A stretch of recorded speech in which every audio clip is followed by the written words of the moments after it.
Alcoholic problems who spend a significant portion of their life under the influence have a much higher recidivism rate on DWI. And also on some of the other crimes that we deal with. You know, there's other rates of recidivism like on burglary or domestic violence or things like that. So the best that we can do is when we make an arrest, try in the process of the arrest and the disposition of the case to go to the root cause of the problem and try to wipe out the original root cause as best we can, because you know we all have a hard enough time changing our own behavior, never mind changing someone else's.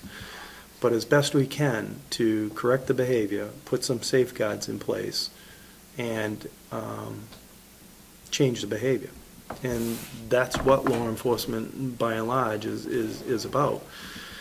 Now, in Jason's correctional facility, and they call it correctional facility because they're correcting behavior. Jail is where you hold people while they're waiting trial, and after they've been committed, found guilty, then you correct them. So you may be in the same cell the day before and you're in jail, and the next day you're in the correctional facility, because now your behavior, you've been found guilty, and your behavior is going to at least be attempted to be corrected. So, and you could talk to corrections about this, but they have a whole industry on what do you do for people to try to correct their behavior. You know, and many things they do that I can speak to this commonly. You know, they make them work. They teach them to work. They do GED studies. They have counseling inside there. They have mental health counseling. They, you know, they do a number of things that will address the problems of why they're in there in the first place, with the hopes that when they leave, they won't repeat. And the other aspect is you have punishment. You know, you pay for the crime you did. But the other aspect is you have a protection for the rest of us. So if we can't correct your DWI driving, we could at least take your license away so you can't drive. So,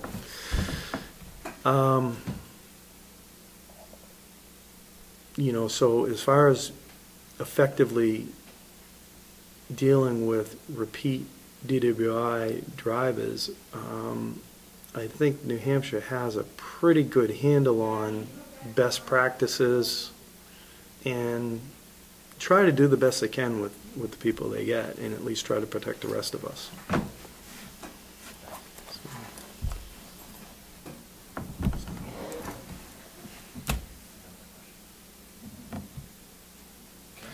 Well, thanks for coming.